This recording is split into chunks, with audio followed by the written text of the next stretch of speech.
Have you ever met someone who seemed perfect at first? Maybe it was a new friend, a date, or even a coworker. In the beginning, they say all the right things, act super charming, and make you think, wow, this person is amazing. But then, something shifts. Maybe they snap at a waiter just because their order was wrong. Maybe they roll their eyes when you share some good news. Or maybe they act completely different when they think no one important is watching. And suddenly, that perfect image starts to crack. That's when you realize you weren't meeting them, you were meeting their representative. It's like unboxing. Brand new gadget. The packaging looks premium, sleek, and expensive. But when you start using it, you realize it's all just for show. The real product? Cheap and useless. Because here's the thing. Anyone can fake being a good person for a short time, but no one can keep up the act forever. Eventually, the mask always slips. And that's where Stoicism comes in. See, the ancient Stoics believed that character isn't revealed through words, it's revealed through action. As Marcus Aurelius, one of the greatest Stoic philosophers, put it, waste no more time arguing about what a good man should be one. Because real character isn't about big speeches or deep philosophies. It's about how you live. So how do you see through the act? How do you recognize who someone really is before it's too late? Simple. Pay attention to the small things. Not the big flashy moments where people are trying to impress you, but the little everyday behaviors that most people ignore. Because here's the truth. People might lie with their words, but they always tell the truth with their actions. So today, we're breaking down 5 behaviors that expose someone's true nature. 5 ways to separate the real from the fake, the authentic from the performative, the people you can trust from the ones who will eventually let you down. And once you start noticing these things, you'll never be able to unsee them. So buckle, because this is about to get real. Let's dive into the first one.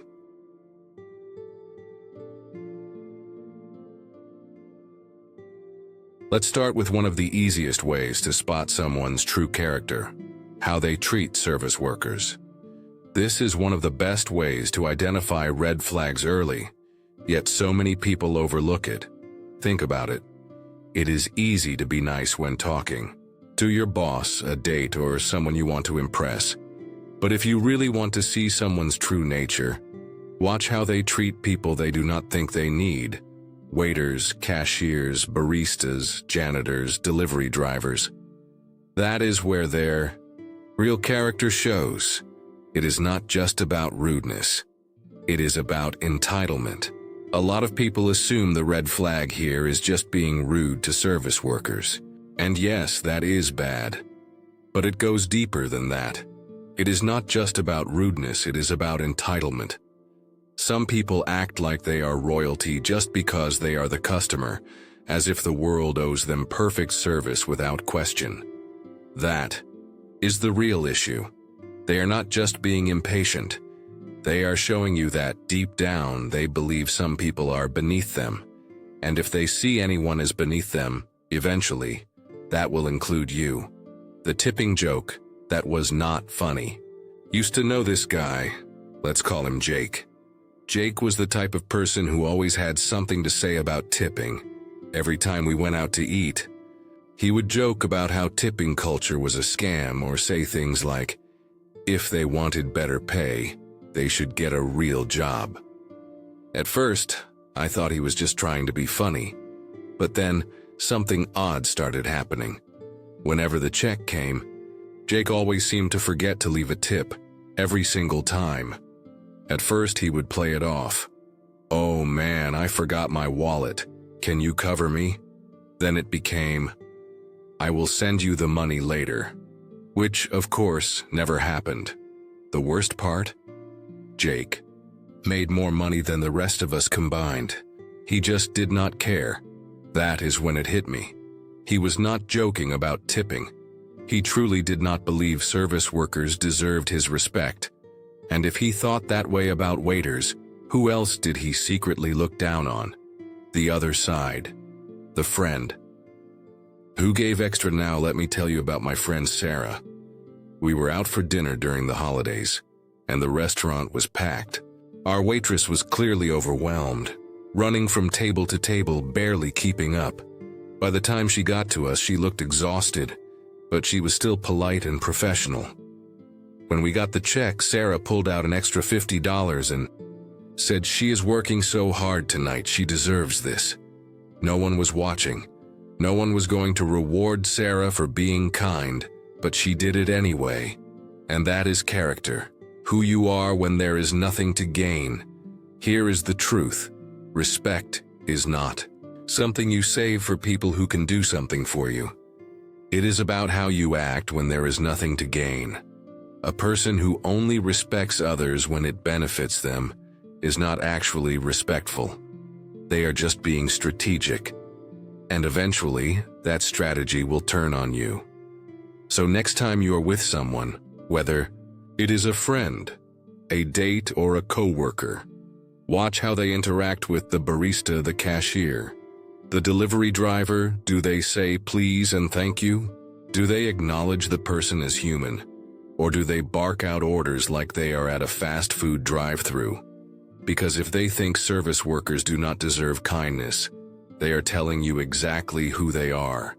And that is someone you do not want in your life. If you really want to understand someone's heart, watch how they treat animals. Some people might say, not everyone is an animal person. And that is fair. Not everyone wants a house full of dogs or dreams of rescuing stray cats. But this is not about whether someone loves animals.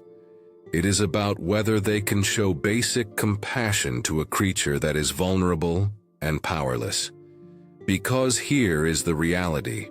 How someone treats animals is not just about animals. It is about how they see life itself. It is not just about pets.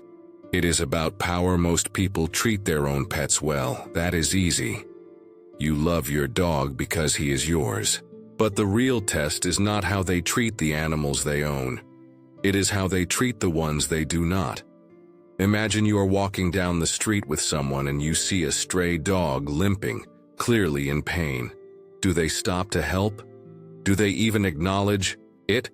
Or do they just keep walking as if it does not exist? Because let's be real, how hard is it to show a little concern? You do not have to adopt every stray you see. But if your first reaction is indifference, that says a lot about who you are when there is nothing in it for you, and it goes even deeper. People who lack empathy toward animals often lack empathy in general. Two reactions to the same situation. Once had a coworker, let's call him Ryan. Ryan was the kind of guy who was funny, charming, and generally fun to be around.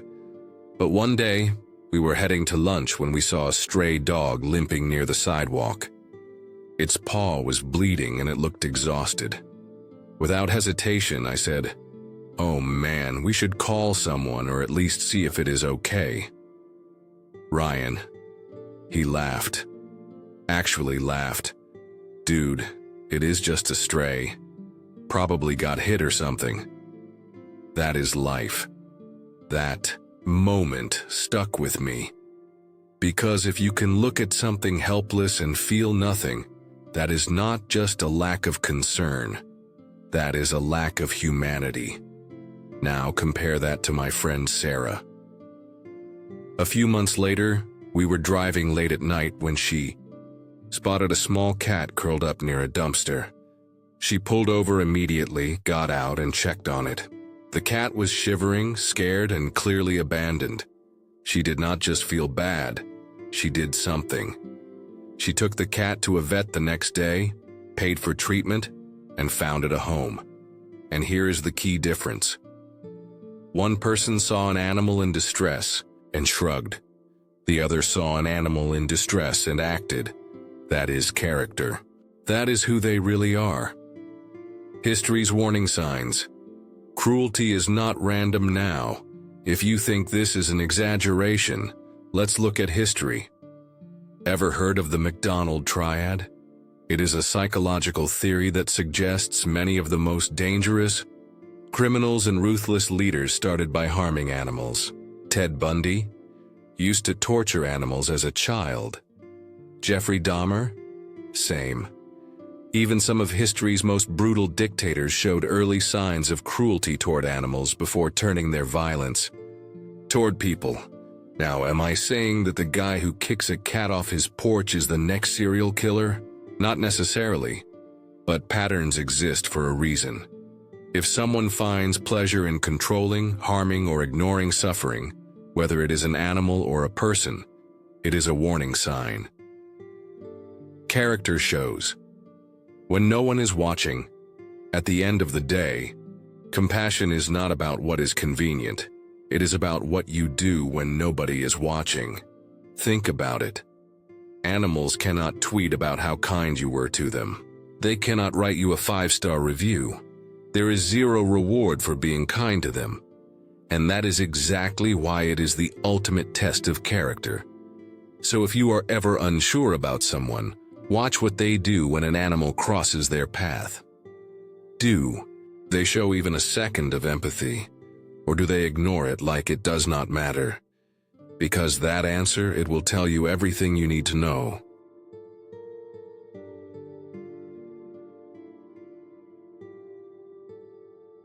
Success has a way of exposing people's true nature. When everything is neutral, it is easy to be friendly and supportive. But the moment someone else starts winning, that is when real feelings come to the surface. Because not everyone who claps for you actually wants you to succeed. Some will pretend to be happy for you while secretly feeling bitter. Others will offer compliments that sound supportive, but are actually backhanded insults. And some will not even try to hide their jealousy. They will distance themselves, dismiss your achievements, or find ways to downplay them. Fake support and the backhanded compliment. You have probably heard comments like, "Must be nice to have connections. Good for you, but I would rather earn it the hard way." That is great, but I have heard that company is not even that good. These are not congratulations.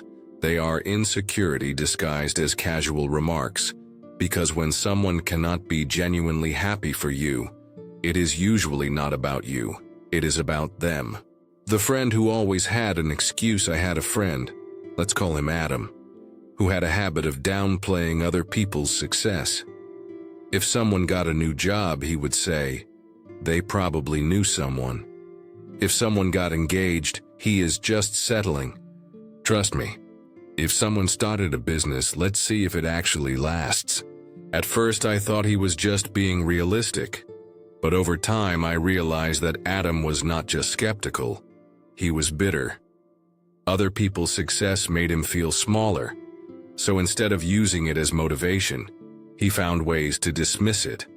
And when started achieving my own goals, he did the same thing to me.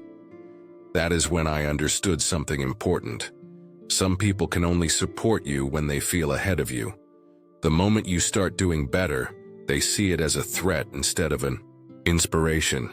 Success is not a limited resource when someone else wins. It does not take anything away from you. If your friend lands their dream job, that does not mean your opportunities have disappeared. If someone builds a successful business, that does not mean you cannot do the same. Other people's success should not make you feel jealous. It should be seen as proof that success is possible, instead of thinking, "Why them?" Try shifting your mindset to, "If they can do it, so can I." Because the only people who feel threatened by someone else's success are those who do not truly believe in their own potential. Who is really in your corner? Here is a simple way to test the people around you. Do they celebrate your wins the same way they would celebrate their own? Do they genuinely feel proud, support you, and cheer you on? Or do they go silent, act indifferent, or make sarcastic remarks? People with strong character do not see life as a competition. They understand that there is enough success to go around. Pay attention to energy. If someone consistently acts distant, negative, or dismissive when good things happen to you, take note. That is not just a one-time reaction. It is a pattern. And patterns tell you everything you need to know. You deserve to be surrounded by people who celebrate your success, not those who only support you when you are struggling.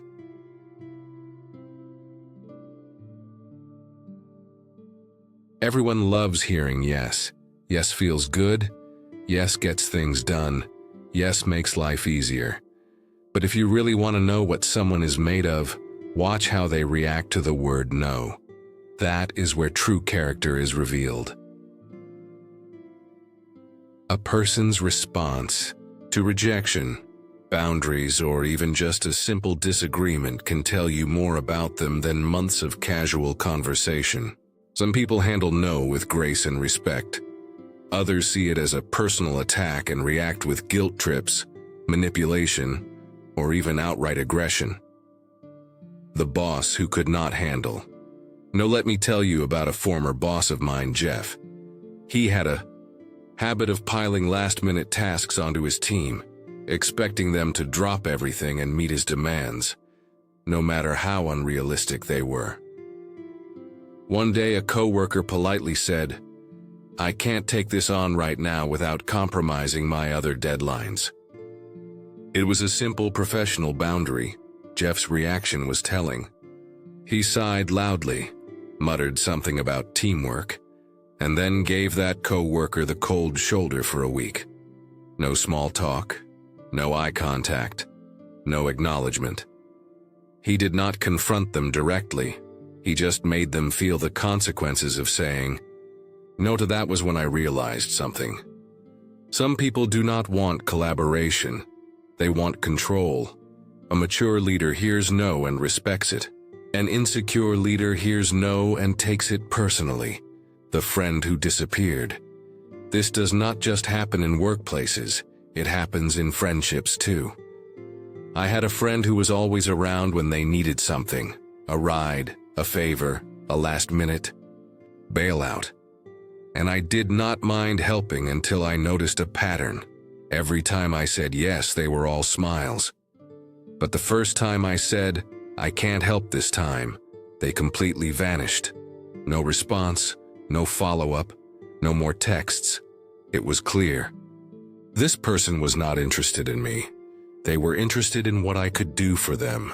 That is a lesson I will never forget. Some people do not want a friendship.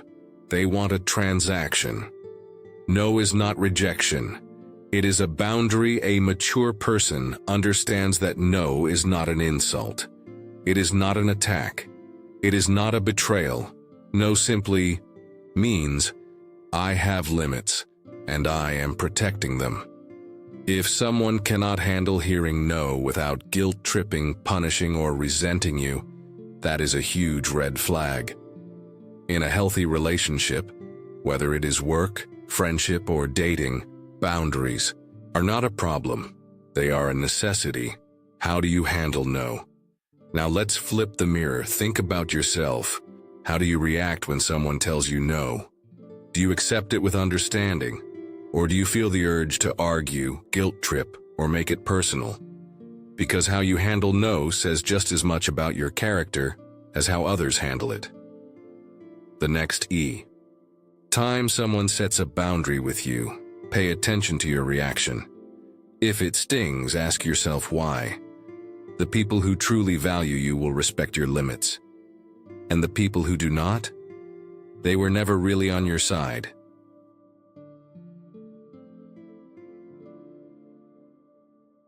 If you really want to know someone's true character, pay attention to their jokes. Humor is often seen as harmless fun, a way to bond, lighten the mood, or break the ice. And that is true, when it is used the right way. But what many people do not realize is that jokes are often just opinions in disguise. Sometimes they are small glimpses into what someone really thinks, but does not want to say outright. And once you start paying attention, you will notice a pattern. Jokes that reveal more than they hide. Have you ever met someone who always jokes about the same things? Maybe they constantly make fun of a certain type of person, someone's weight, career choice, intelligence, or background. At first, it might seem like harmless teasing, but over time you start to wonder, do they actually believe what they are saying? Why do their jokes always target the same group? Why do they never joke about themselves the same way? Because here is the truth. If their humor is only funny when someone else is the punchline, it is time to question the joke teller, not the joke. Some people use humor as a way to express their biases without facing consequences. They make an offensive joke, and if no one calls them out, they feel validated. If someone does call them out, they backtrack saying, "Relax, it is just a joke. You are being too sensitive." That is not humor. That is manipulation. I once worked with a guy, let's call him Todd, who was the funny one in the office. He always had a joke ready, always kept the room laughing. At first I thought he was just a naturally funny guy. But then I started noticing something. His jokes always had a target, and it was never someone in a position of power. He never joked about the boss, never poked fun at himself. Instead, his humor was aimed at the interns, the new hires, the people who would not or could not push back.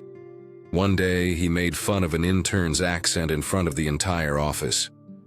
The room went silent. When no one laughed, Todd immediately said, "Oh, come on, it is just a joke, do not be so serious." But the damage was already done. And in that moment, I realized his jokes were not about making people laugh. They were about making himself feel superior. Humor can be a bridge or a weapon. It can bring people together or push people down. And how someone uses humor tells you a lot about who they are. So here is a challenge for you. Next time you are in a group, notice who laughs with people versus who laughs at them. Do they make fun of themselves in a light-hearted way? Do they joke in a way that makes everyone feel included? Or do they use humor as a shield, always making someone else the target? Because here is the truth. Character is not just about how someone treats people directly. It is also about how they talk about people when they think no one is paying attention. And if their humor only works by making others feel small, they are showing you exactly who they are. Believe them. If there is one thing to take away from this, it is that true character is not revealed in big, dramatic moments. It is found in the small, everyday ones. Anyone can put on a good show when they are trying to impress you. People know how to be charming when they want something, polite when they are being watched, and generous when it benefits them. But real character is not about grand gestures.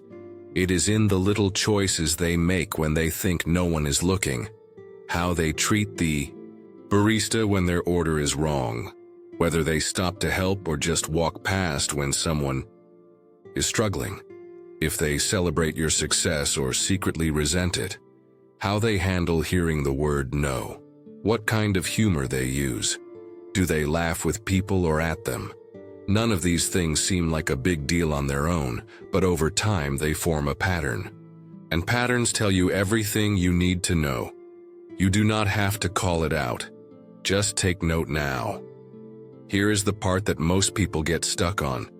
Once you start noticing these red flags, you might feel like you need to call them out. Change the person, or prove a point. But you do not have to do any of that. You do not have to fix people. You do not have to argue with them. You do not even have to make a dramatic exit. Just take note, adjust your circle, and keep moving. You are not responsible for someone else's character. You are only responsible for deciding whether you want them in your life. People show you who they are. Believe them. At the end of the day, people always reveal who they are. It just takes time. Some people will show kindness and integrity in ways that restore your faith in humanity. Others will show entitlement, cruelty, and selfishness that you cannot ignore. Your job is simple. Believe them. Do not make excuses for them. Do not convince yourself that they will change. Do not ignore the patterns you see. Because the truth is, character is not something you can fake forever. Now it is your turn. I want to hear from you. Have you ever seen someone's true character reveal itself in an unexpected way? Maybe it was how they treated a stranger, reacted to your success, or handled a difficult situation. Drop your story in the comments. I guarantee you are not alone. And if this video made you think, if it helped you see things a little differently, do me a favor. Hit that like button and share it with someone who needs to hear this. And of course, if you are not already part of this community, what are you waiting for? Subscribe and turn on notifications because we are just getting started. At the end of the day, the best way to surround yourself with good people is to be one yourself. So pay attention, trust your instincts, and most importantly, be the kind of person who passes these tests. I will catch you in the next one. Stay curious, stay kind, and stay true to yourself. See you soon.